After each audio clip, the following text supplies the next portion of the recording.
I remember some time ago when I'd just gone to my pastoral, just very new there in the coastal part of Kenya, where I later on served as a priest for 5 years.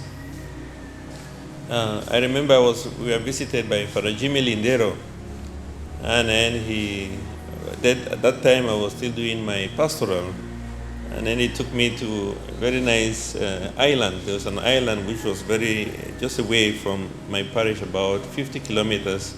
So we drove to this island, and then we went to swim. It was the first time I ever swam, so I did not know how to swim before. Even now, I am still really trying. I don't know really perfectly.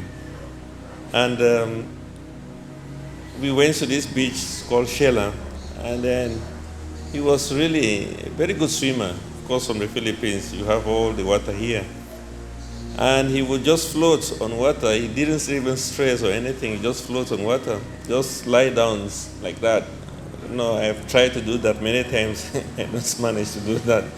Just lie on water like that. And he was really enjoying his time. And then I wanted him to teach me how to swim. So he taught me you have to, anyway, I don't know. He taught me what to do and how to beat my legs and everything. And then I tried to do that. And just dived into water and was trying to beat myself, but I could not see because my head was really launched inside water. Another time, he was taking a video of me trying to swim. And in my mind, under the water, I could feel like I am really moving. I'm like kilometers, I've gone like kilometers already. And then when I picked up the video to watch, I saw myself beating myself, but then I was still on the same place. I wasn't moving at all. But in my mind, under the water, it was like I had gone for many kilometers already. And I was just on one spot, nothing, tired and everything, and stressed.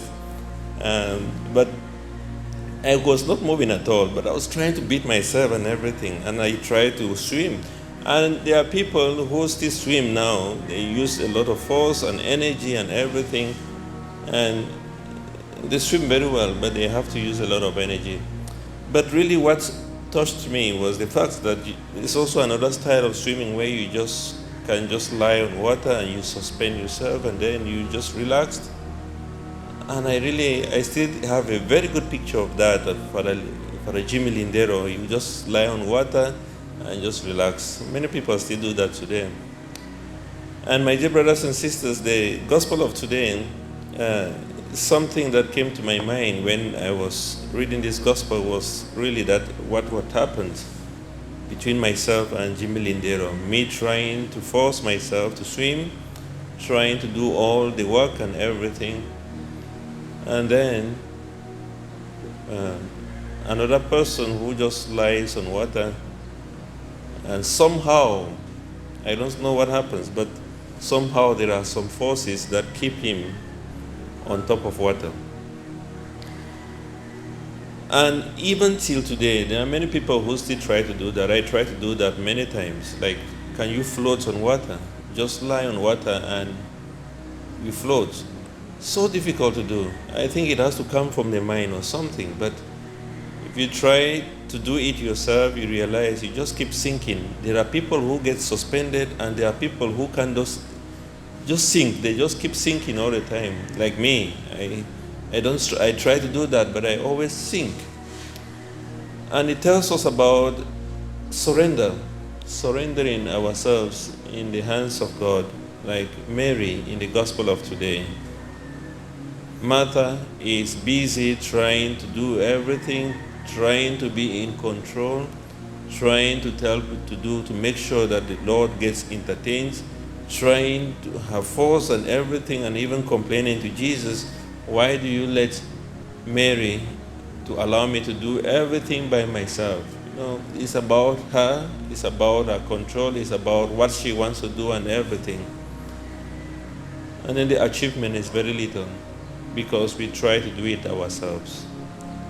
But then we find Martha who just decides to surrender herself in the hands of God. It's just so suspended on water that somehow there are some forces that are keeping her on that water. It's something that keeps us, especially when we try. If we totally surrender, if we let go of everything, then we'll be able to float. But at times we don't want to let go because I am still afraid, I might sink. I'm afraid I might drown. I'm afraid that something might happen. I might not get it right. That is why we keep sinking. But if only, and people who suspend themselves like that, they always say, just surrender, just let go of everything. Once we let go, then we are really, really just floating on water. And I think it's a very difficult thing to let go in God's hands, like Mary in the gospel today. To just say, I totally surrender and let Him to control. And if only we can surrender to God like Mary did in the gospel, and He takes control, we would float, even without knowing how. Things are going to change in our lives because God is in control. Such that even when we go through difficulties, we know God is still there. God is still somehow sustaining me. I'm still in the hands of God. And if we can reach that level, it's so difficult to reach that place where we can totally surrender because we always want to be in control. We always want to do things according to our own will.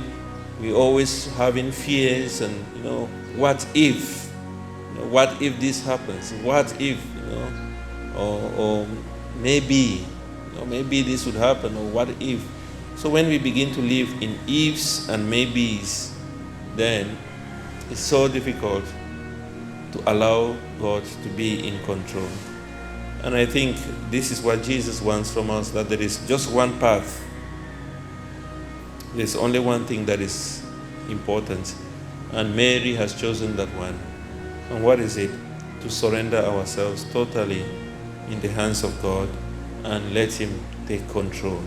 It doesn't matter the situation we're going through, if only we can say, God, I do not understand it, but I let you do it because you can do it. You can make impossible things possible. To surrender ourselves totally and completely in the hands of God, that He may take total control of us.